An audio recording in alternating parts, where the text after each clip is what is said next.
ആംബുലൻസിനകത്ത് വണ്ടിക്കകത്ത് എക്സ്റേ മെഷീനുമായിട്ട് എന്താണ് യുദ്ധസ്ഥലത്തേക്ക് പോകുന്നതാണ്. അവിടെയുള്ള ആളുകളുടെ എക്സ്റേ എടുത്തിട്ട് അവരെ ചികിത്സയ്ക്ക് സഹായിക്കാൻ വേണ്ടി.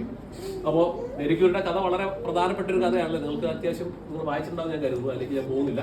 അപ്പോൾ എന്തായാലും എക്സ്റേയുടെ ഉൽപാദനം മുതൽ അല്ലെങ്കിൽ എക്സ്റേ ഉണ്ടാവുന്നത് മുതൽ എക്സ്റേയുടെ സ്വഭാവം മുതൽ എല്ലാ സ്ഥലങ്ങളും നമുക്ക് വിശദീകരിക്കാൻ ക്വാണ്ടം സയൻസ് വേണം.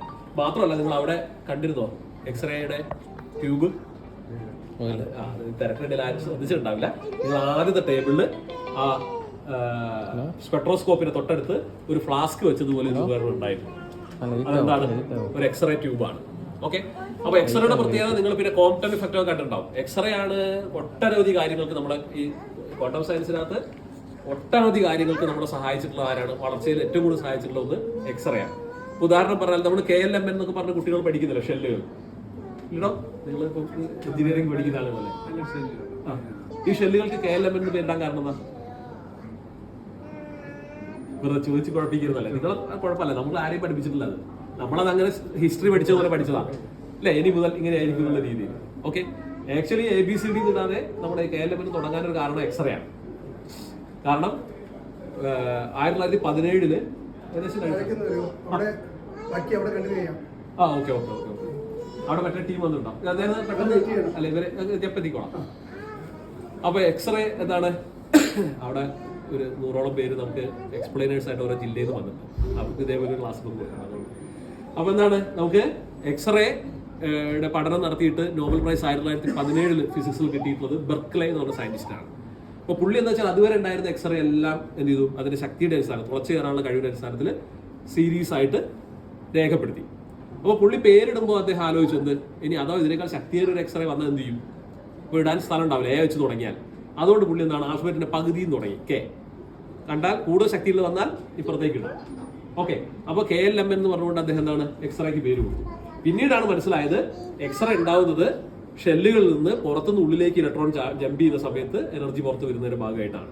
അത് കേഷൽ, ഏറ്റവും ഉള്ളിലുള്ള കേഷലിലേക്കാണ് ജമ്പ് ചെയ്യുന്നതെങ്കിൽ അവിടെയാണ് ഏറ്റവും ശക്തിയേറിയിട്ടുള്ള എക്സ്റേ ഉണ്ടാവുക. അപ്പോൾ K എക്സ്റേക്ക് റെസ്പോൺസിബിൾ ആയിട്ടുള്ള ഷെല്ലാണ്, ഏറ്റവും ഉള്ളിലുള്ള ഷെല്ലാണ് K ഷെൽ. മനസ്സിലായോ? L എക്സ്റേക്ക് റെസ്പോൺസിബിൾ ആണ് L ഷെൽ. പക്ഷെ ഇത് നമ്മൾ എവിടെയും പാഠപുസ്തകത്തിൽ എവിടെയും നിങ്ങൾ കാണില്ല എന്ന് പറഞ്ഞു. അപ്പൊ എന്തായാലും എക്സ്റേ സ്റ്റഡി അങ്ങനെ കുറെ സ്ഥലം, കോംപ്റ്റൻ ഇഫക്റ്റ് എന്ന് പറഞ്ഞ പ്രധാനപ്പെട്ട, അത് നിങ്ങൾ എന്തായാലും ഫസ്റ്റ് ഇതിൽ തന്നെ എഴുതി കണ്ടിട്ടുണ്ടാവും. കോംപ്റ്റൻ ഇഫക്റ്റ് നമ്മള് ഐൻസ്റ്റൈൻ ഫോട്ടോഇലക്ട്രിക് ഇഫക്റ്റ് എക്സ്പ്ലെയിൻ ചെയ്തെങ്കിലും പാർട്ടിക്കിൾ നേച്ചർ ഓഫ് ലൈറ്റ് പറഞ്ഞെങ്കിലും അത് പൂർണ്ണമായും ഉറപ്പിക്കുന്നത് കോംപ്റ്റൻ ഇഫക്റ്റ് വന്നതോടുകൂടിയാണ്. എക്സ്റേ കൊണ്ടുവന്നിട്ട് ഗ്രാഫൈറ്റിൽ ഇടിച്ചപ്പോൾ പുറത്തേക്ക് വരുന്നത് ഇലക്ട്രോൺസ് പുറത്തേക്ക് വന്നു. അപ്പൊ അത് പൂർണ്ണമായും ഇതിന്റെ പാർട്ടിക്കിൾ നേച്ചർ അല്ലെ, ഒരു ബില്യാർഡ് ബോർഡ് മറ്റൊരു ബോർഡിൽ ഇടിക്കുന്ന സമയത്ത് തെറിച്ചു പോകുന്ന പോലെയാണെന്നുള്ള രീതിയിൽ വിശദീകരിക്കുന്നു. പാർട്ടിക്കിൾ നേച്ചർ ഓഫ് ലൈറ്റ് കൃത്യമായിട്ട് പറഞ്ഞത് എക്സ്റേയുടെ സ്റ്റഡിയാണ് ബന്ധപ്പെട്ടത്. ഒരു പെറ്റ് എന്ന് പറയുന്നത് അല്ലെ, ഇത് നിങ്ങൾ കണ്ടു കാണും, പോസിട്രോൺ എമിഷൻ ടോമോഗ്രാഫി നമ്മൾ എടുക്കുന്ന സ്കാനാണ്. അപ്പൊ ഇതിൽ നമ്മൾ ഉപയോഗിക്കുന്നത് എന്താണ്, പോസിട്രോണുകളാണ്. പോസിട്രോണാണ് എമിറ്റ് ചെയ്യാൻ പറ്റുന്ന, ഉപയോഗിക്കാൻ പറ്റുന്ന ഒരു മെറ്റീരിയൽ നമ്മൾ ഇഞ്ചക്ട് ചെയ്യും ബ്ലഡിൽ. അത് നേരെ പോയിട്ട് എവിടെയാണോ ഫോട്ടോ എടുക്കുന്നത് ആ ഭാഗത്ത് സ്പ്രെഡ് ആയിട്ട് അവിടെ പുറത്തേക്ക് വരുമ്പോൾ അവിടെയുള്ള ഇലക്ട്രോണുകളായിട്ട്, കാരണം പ്രോട്ടോൺ എന്ന് പറഞ്ഞാൽ എന്താണ്, ഇലക്ട്രോണിന്റെ ആന്റി പാർട്ടിക്കിൾ ആണ്. അതിന് നേരെ ഓപ്പോസിറ്റ് ചാർജുകൾ, വേറെ വ്യത്യാസമൊന്നുമില്ല. ഇലക്ട്രോൺ നെഗറ്റീവ് ചാർജ് ആണെങ്കിൽ പോസിട്രോൺ പോസിറ്റീവ്, ആ വ്യത്യാസമല്ലോ. ഇത് ഡിറാക്ക് ആണ് ഇത് ഇങ്ങനെ സംഭവിക്കുന്നുള്ള കാര്യം, അതായത് ഇങ്ങനെ ഒരു സാധ്യത ഉണ്ട് എന്നുള്ള കാര്യം ആദ്യമായിട്ട് ആ ഇക്വേഷൻ വെച്ചിട്ടാണ് പ്രവചിക്കുന്നത്. അദ്ദേഹം നെഗറ്റീവ് എനർജി എന്നാണ് അദ്ദേഹം പറഞ്ഞത്. പക്ഷെ അത് മനസ്സിലായി, നെഗറ്റീവ് എനർജി അല്ല, ചാർജാണ് നെഗറ്റീവ് എന്നുള്ളത്. കാരണം നെഗറ്റീവ് പറഞ്ഞൊരു സാധനം ഇല്ല കേട്ടോ. ഓക്കെ, അപ്പൊ എന്തായാലും അത് നമുക്ക് ആളുകൾ പറയുന്ന ഒരു അൺസയന്റിഫിക് ആയിട്ടുള്ള ടേമാണ് നെഗറ്റീവ്. അപ്പോൾ എന്താണ്, പോസിട്രോൺ പുറത്തു വരികയും ഇലക്ട്രോണായിട്ട് കൂട്ടിയിടിക്കുകയും ചെയ്യുമ്പോൾ, അപ്പോൾ ഏതൊരു പാർട്ടിക്കിളും അതിന്റെ ആന്റി പാർട്ടിക്കിളായിട്ട് കൂട്ടിമുട്ടിയാൽ എന്ത് സംഭവിക്കും, അത് അപ്പൊ തന്നെ പ്രകാശമായിട്ട് മാറും, അപ്പം ഗാമ റേഡിയേഷൻ ആയിട്ട് മാറും. ഓക്കെ, അപ്പോൾ എന്താണ്, ഇല്ലാതായി പോകും, എന്നിട്ട് ഗാമ റേഡിയേഷൻ ഉണ്ടാവും. അപ്പൊ ഇവിടെ 2 ഗാമ റേഡിയേഷൻ ഉണ്ടാവും, 2 ഓപ്പോസിറ്റ് ഡയറക്ഷനിലേക്ക് പോകും. അപ്പൊ എന്തായാലും അവിടെ ഉണ്ടാകുന്ന പ്രകാശത്തെ നമുക്ക് എന്താണ്, നമ്മൾ സ്കാൻ ഫോട്ടോ ആയിട്ട് എടുത്തു കഴിഞ്ഞാൽ നമുക്കത് കിട്ടും, ആ ഭാഗത്തിന്റെ ഫോട്ടോ കിട്ടും. അതാണ് പെറ്റ് സ്കാൻ എന്ന് പറയുന്നത്. പിന്നെ പറയുന്നത് MRI ആണ്. MRIക്ക് അകത്ത് എന്താണുള്ളത്, ഒരു വലിയ ഇലക്ട്രോ മാഗ്നറ്റ് ഉണ്ടാവും, വളരെ ശക്തിയേറി. അതുകൊണ്ടാണ് നമ്മളെന്ത് സാധാരണ മറ്റേ ഇംപ്ലാൻസും അതുള്ള കാര്യങ്ങളൊന്നും ഉണ്ടാവാൻ പാടില്ല. കാരണം നമ്മൾ വിചാരിക്കുന്ന പോലെ ഇരുമ്പ് മാത്രമല്ല, അപ്പൊ നിങ്ങൾ കണ്ടു മുന്തിരി വരെ മാഗ്നറ്റിക് ഫീൽഡിനകത്ത് എന്താ ചെയ്തതെന്ന് നിങ്ങൾ കണ്ടു കഴിഞ്ഞു.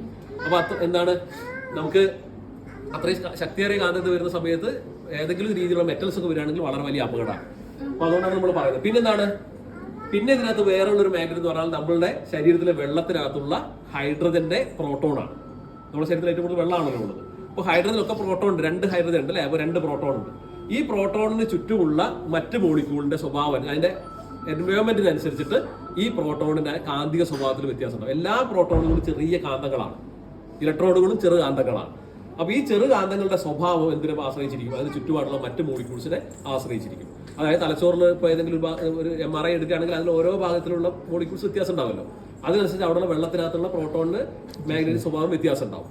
അപ്പൊ രണ്ട് മാഗ്നറ്റിക് ഫീൽഡ് ഇവിടെ വന്നു അല്ലെ. അതിനെ നമ്മൾ എന്ത് ചെയ്യുന്നു?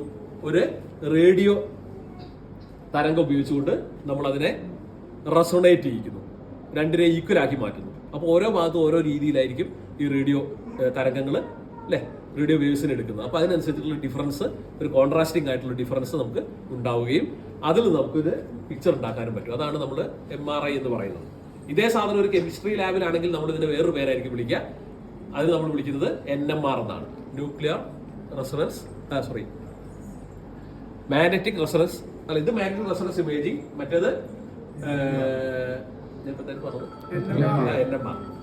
അവിടെയുള്ള കാര്യം ആലോചിച്ചു. NMR ന്യൂക്ലിയർ മാഗ്നറ്റിക് റെസൊണൻസ് ആണ്. അത് നമ്മൾ മോളിക്യൂൾസിനൊക്കെ സ്ട്രക്ചർ കണ്ടുപിടിക്കാൻ വേണ്ടിയാണ് ഉപയോഗിക്കുന്നത്.